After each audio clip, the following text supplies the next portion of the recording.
Donald Trump के एक बड़े फैसले ने युद्ध में तुर्की को उतरने के लिए मजबूर कर दिया है। ईरान को जिस रणनीति के साथ ट्रंप हराना चाहते हैं, अब उसमें तुर्की बहुत बड़ी रुकावट बन सकता है। युद्ध के 5वें दिन जब ईरान में नई लीडरशिप को लेकर कई कयास लगाए जा रहे हैं, तब इजरायल ने ऐलान कर दिया है कि जो भी सुप्रीम लीडर बनेगा वो मार दिया जाएगा।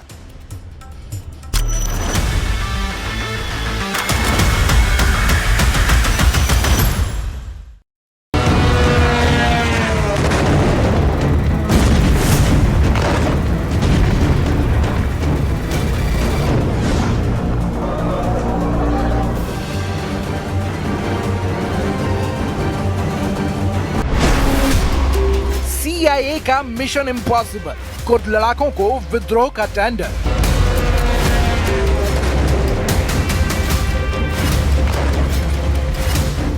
क्या CIA ने पूरे ईरान में माइन बम बिछा दिया है? ईरान में सबसे पहले विद्रोह का धमाका कहां हुआ?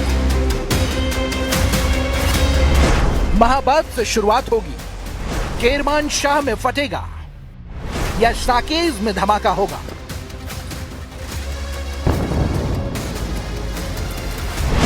ईरान में विद्रोह की साजिश, कुर्द करेंगे माइन ब्लास्ट। तेहरान की सुबह एक बार फिर धमाके की आवाज से कांप उठी। दक्षिण पूर्वी तेहरान का आसमान हवाई हमलों के बाद धुएं के बड़े गुबार से ढक गया। जंग के 5वें दिन अमेरिका और इजराइल ने फिर तेहरान पर एयर स्ट्राइक की।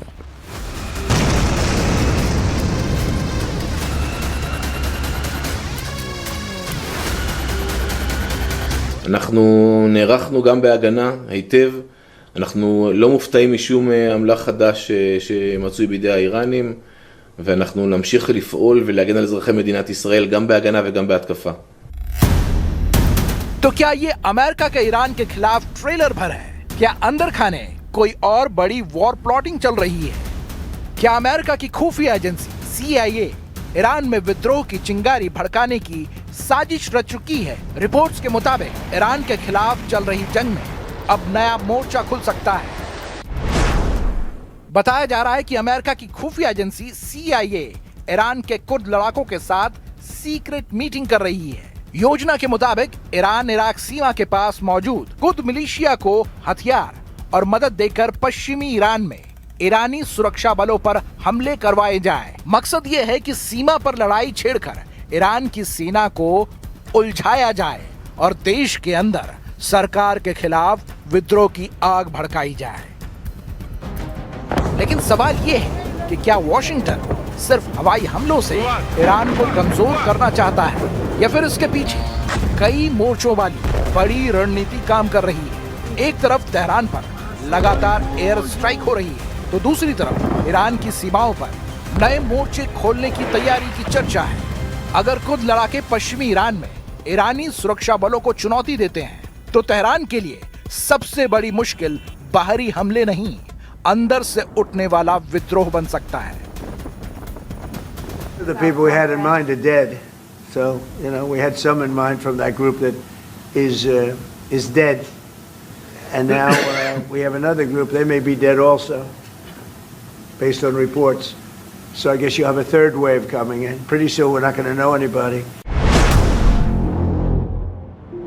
महाबाद 1946 में कभी कुर्दों ने अपनी सरकार बनाने की कोशिश की थी, तो क्या महाबाद फिर बनेगा कुर्द विद्रोह का केंद्र? केरमान शाह इराक की सीमा के पास रणनीतिक तौर पर बेहद अहम शहर है, तो क्या केरमान शाह बनेगा ईरान की नई जंग का मोर्चा? साकेज, जहां से कई बार सरकार विरोधी आंदोलन की आग उठ चुकी है, 2022 में बड़े विरोध प्रदर्शन का केंद्र बना, तो क्या साकेज से फिर उठेगा विद्रोह का तूफान? और यही वो खतरा है जिससे निपटने के लिए अब ईरान को दोहरी लड़ाई लड़नी पड़ सकती है। अगर इस इलाके में उथल पुथल बढ़ती है, तो ईरान के लिए सबसे बड़ा खतरा सीमा पर नहीं, देश के अंदर से पैदा हो जाएगा।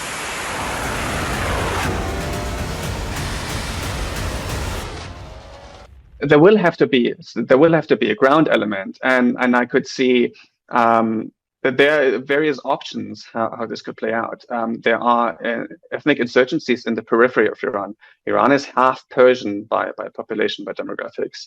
There are various ethnic minorities, Azeris, Kurds, the Baloch, the Kurdish and the Baluchi insurgencies are actually active even before and even without the January repercussions. कई एक्सपर्ट मानते हैं कि ईरान के खिलाफ अमेरिका का वॉर ऑपरेशन कई phase में चलेगा। हर फेज में वो एक एक कर बड़े खतरे को निपटाएंगे। अमेरिका और इजराइल ने तेहरान पर अपने स्ट्राइक के दायरे को बढ़ा दिया है। पहले फेज में ईरान की सत्ता और मिलिट्री ठिकानों को टारगेट किया जा रहा है। रिपोर्ट्स के मुताबिक राष्ट्रपति कार्यालय के आसपास के इलाके और कई सरकारी टारगेट्स इन हमलों की जद में आए हैं। यानी संकेत साफ है, जंग के पहले फेज में तेहरान की कमांड स्ट्रक्चर सीधे निशाने पर है। लेकिन सवाल है कि इसके आगे ट्रंप और नेतन्याहू का प्लान क्या है? क्या अमेरिका फेज 1 के बाद फेज 2 लॉन्च करेगा या CIA की मदद से फाइनल फेज लॉन्च कर विद्रोह की आग को हवा देकर ईरान में सीधे सत्ता परिवर्तन वाले प्लान को अंजाम देगा? Said it could be quick and decisive. It may take some time, but it's not going to take years. It's not an endless war. In fact, it's an effort right now to achieve the peace that we all yearn and pray for. And I think together we'll achieve it. लेकिन अगर Kurd लड़ाकों को Iran के खिलाफ इस्तेमाल किया गया तो इस जंग में एक और बड़ा खिलाड़ी कूद सकता है, क्योंकि तुर्की लंबे समय से कुर्द विद्रोहियों को अपने लिए सबसे बड़ा सुरक्षा खतरा मानता रहा है। अंकारा को डर है कि अगर ईरान, इराक और सीरिया के कुर्द इलाके मिलकर कुर्दिस्तान की मांग तेज करते हैं तो इसका असर सीधे तुर्की की सीमाओं पर पड़ेगा। कुर्द दुनिया की सबसे बड़ी ऐसी आबादी है जिनका अपना कोई देश नहीं है। दुनिया में इनकी आबादी 3 से 4 करोड़ के आसपास है। ये 4 देश तुर्की, ईरान, इराक और सीरिया में फैले हुए हैं। अगर कुर्दिस्तान बना तो इन 4 देशों की जमीन नए देश का हिस्सा बन सकती है। सबसे ज्यादा नुकसान तुर्की को हो सकता है, क्योंकि तुर्की के करीब 15 से 20% इलाकों में कुर्द आबादी रहती है। इराक में तो कुर्द पहले से ही अपनी अघोषित सरकार चला रहे हैं। ईरान में इनकी आबादी 7 से 10% इलाके में रहती है। यानी अगर कुर्दिस्तान बनता है तो मिडिल ईस्ट का एक बड़ा नया देश होगा और 4 मौजूदा देशों से अपनी जमीन छिन सकती है। अगर ऐसा हुआ तो मिडिल ईस्ट की ये जंग सिर्फ अमेरिका इराक की लड़ाई नहीं रहेगी, बल्कि पूरे इलाके को एक बड़े संघर्ष में धकेल सकती है। उधर ट्रंप ने ईरान पर अटैक के पीछे अलग ही थ्योरी बताई है। We were having negotiations with these lunatics, and it was my opinion that they were going to attack first. They were going to attack. If we didn't do it, they were going to attack first. I felt strongly about that. लेकिन सवाल है कि क्या यह हमला सिर्फ आत्मरक्षा के नाम पर किया गया ऑपरेशन है या फिर इसके पीछे मिडिल ईस्ट की पूरी रणनीति बदलने की तैयारी है? क्योंकि तेहरान पर हमले के साथ साथ ईरान के अंदर विद्रोह की चर्चा और कुर्द लड़ाकों की संभावित एंट्री इस जंग को और जटिल बना रही है। अगर यह संघर्ष सीमा पार हमलों से आगे बढ़कर ईरान के अंदरूनी इलाकों तक फैलता है तो इसका असर सिर्फ तेहरान तक सीमित नहीं रहेगा। मिडिल ईस्ट की ये जंग अब सिर्फ मिसाइलों की नहीं रही, ये लड़ाई सत्ता, सीमा और पूरे इलाके के पॉलिटिकल नक्शे को बदलने की भी हो सकती है। और अगर कुर्द, तुर्की और दूसरे खिलाड़ी संघर्ष में कूद पड़े तो ये टकराव एक नए इलाके के युद्ध में बदल सकता है।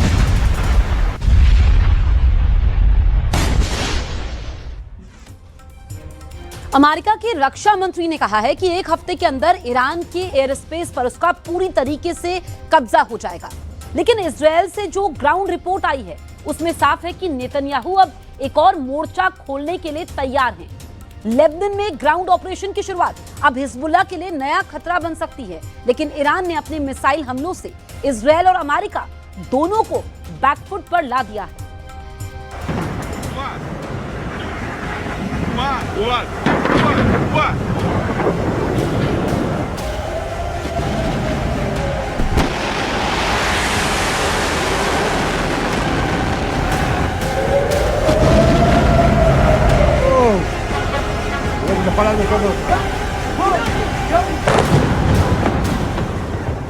इजराइल में अगला टारगेट कौन है?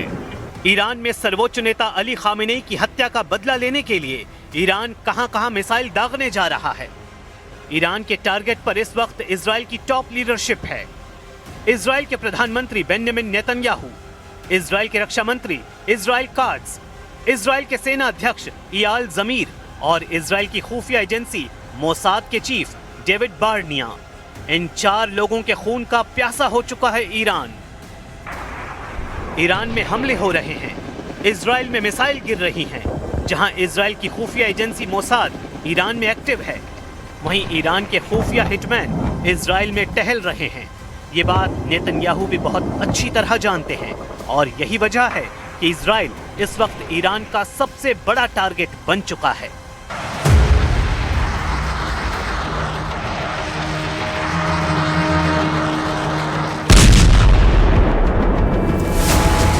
पश्चिमी यरूशलेम में मिसाइल अटैक, तेल अवीव के करीब बेत शेमेश में हमला।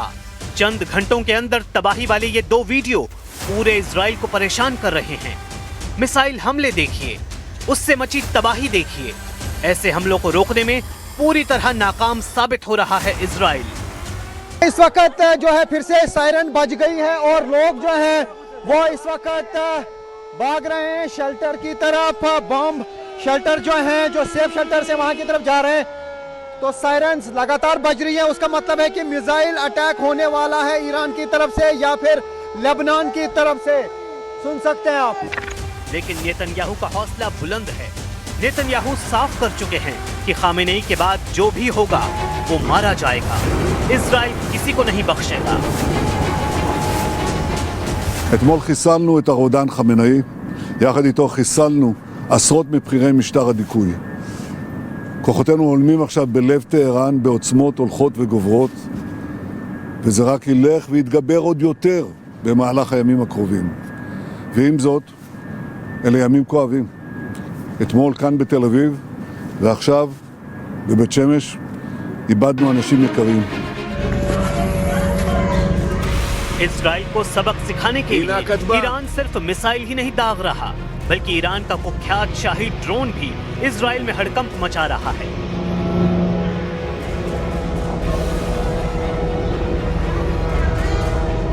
ये वीडियो उत्तरी इजराइल से आया है, जहां ईरान का शाहिद 136 ड्रोन अपनी बदनाम आवाज के साथ तेजी से उड़ रहा है। इजराइल के आसमान में शाहिद ड्रोन के पहुंचने का मतलब है इजराइल का एयर डिफेंस सिस्टम नाकाम साबित हो रहा है। ये ड्रोन 2000 किलोमीटर दूर से उड़कर इजराइल पहुंच गया और इजराइल इसे रोकने में फेल हो गया। ईरान के हमले बता रहे हैं कि उसकी मिसाइल लगातार तैयार है।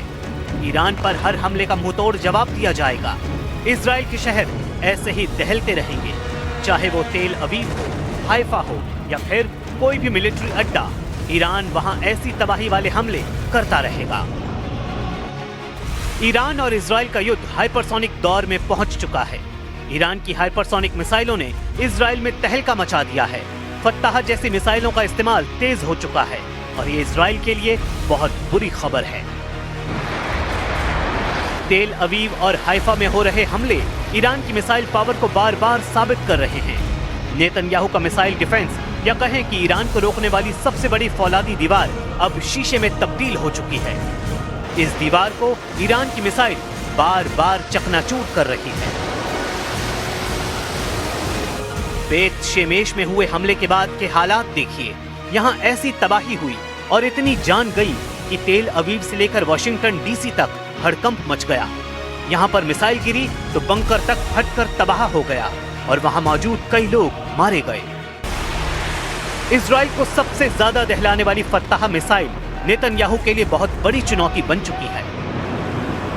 ईरान की फत्ताह एक हाइपरसोनिक मिसाइल है जिसकी रेंज 1400 से 1500 किलोमीटर बताई जाती है। इस मिसाइल की रफ्तार मैक 15 तक है, यानी ये 18,000 किलोमीटर प्रति घंटे की रफ्तार तक पहुंच सकती है। इजराइल का मिसाइल डिफेंस हाइपरसोनिक हमलों को रोकने में नाकाम साबित हो रहा है, लेकिन नेतन्याहू इस वक्त डिफेंस से ज्यादा ऑफेंस यानी आक्रामक होने पर ध्यान दे रहे हैं। אנחנו במערכה שבה אנחנו מביאים את כל כוחו של צה"ל כפי שלא היה מעולם למערכה הזאת כדי להבטיח את קיומנו ועתידנו.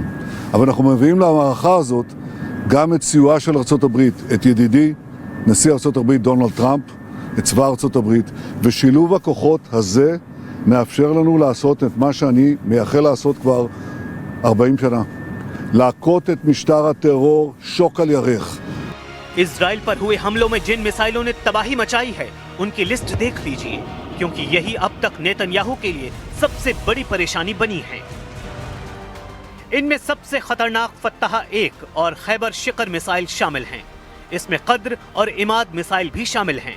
फत्ताह हाइपरसोनिक मिसाइल की रेंज 1400 किलोमीटर है। खैबर शिकन मिसाइल की रेंज 1450 किलोमीटर है। कद्र मिसाइल की रेंज 2000 किलोमीटर तक है और इमाद की रेंज 1700 किलोमीटर है। ये सभी मिसाइल इजराइल के खिलाफ ऑपरेशन में दागी जा रही हैं। तेल अवीव से लेकर हाइफा और अशदोद से लेकर बीर शीबा और शेफाल जैसे छोटे शहरों पर भी इन्हीं मिसाइलों से हमले हुए हैं। इसलिए ईरान के कमांडर जो वार्निंग दे रहे हैं उसे इजराइल बिल्कुल भी हल्के में नहीं ले सकता। ईरान के मिसाइल गोदाम लगातार एक्टिव हैं और उसके लॉन्च पैड लगातार रीलोड किए जा रहे हैं। इनमें सबसे ज्यादा खतरनाक है ईरान की फत्ताह मिसाइल। फत्ताह की खासियत है ये तेज रफ्तार के साथ अपनी दिशा भी बदलती है, यानी एक ट्रेजेक्टरी में हमला नहीं करती। ये पृथ्वी के वायुमंडल के अंदर और बाहर सभी दिशाओं से गुजर सकती है और जब टारगेट पर हमला करती है तो इसकी रफ्तार इतनी ज्यादा होती है कि दुश्मन का इसे देखना भी मुश्किल है। ये बात नेतन्याहू बहुत अच्छी तरह जानते हैं। ऐसे में इजराइल में अगला कहां धमाका होगा, कौन सी मिसाइल कहां गिरेगी, इसे लेकर इजराइल के मिसाइल ट्रैकिंग रेडार सिस्टम काफी प्रेशर में है। इन सबसे खास है अमेरिका का थाड मिसाइल डिफेंस सिस्टम, जो पूरे इजराइल को बचाने के लिए तैनात किया गया है। थाड 200 किलोमीटर की दूरी तक दुश्मन की किसी भी मिसाइल को मार सकता है। ये 150 किलोमीटर की ऊंचाई तक किसी भी मिसाइल को इंटरसेप्ट कर सकता है। अमेरिका के पास थाड की 7 बैटरियां हैं। एक बैटरी में 6 ट्रक माउंटेड लॉन्चर होते हैं। दुश्मन की मिसाइल को रोकने के लिए थाड सिस्टम के एक लॉन्चर से एक बार में 8 मिसाइल दागी जा सकती हैं, यानी पूरी बैटरी में कुल 48 इंटरसेप्टर मिसाइल होती हैं। इसे ऑपरेट करने के लिए 95 सैनिकों की जरूरत होती है। इजराइल में ऐसे 2-2 सिस्टम तैनात रहे, लेकिन क्या ये काफी साबित हुए? बिल्कुल नहीं। हाइफा और तेल अवीव में गिरती हुई मिसाइलों ने बताया है कि ईरान एक बार में सैकड़ों मिसाइल फायर करने की ताकत रखता है और उनको रोकना ना इजराइल के बस की बात है, ना ही अमेरिका इसमें 100% कामयाब रहा है। अगले 24 घंटे इजराइल के लिए बहुत खतरनाक होने वाले हैं। अगर नेतन्याहू ईरान के लॉन्च पैड वाले अड्डों को तबाह करने में नाकाम रहे तो समझ लीजिए इजराइल और अमेरिका को लगातार बड़े बड़े झटके मिलते रहेंगे। ईरान से युद्ध को लेकर अमेरिका और इजराइल को ऐसे सिग्नल लगातार मिल रहे हैं।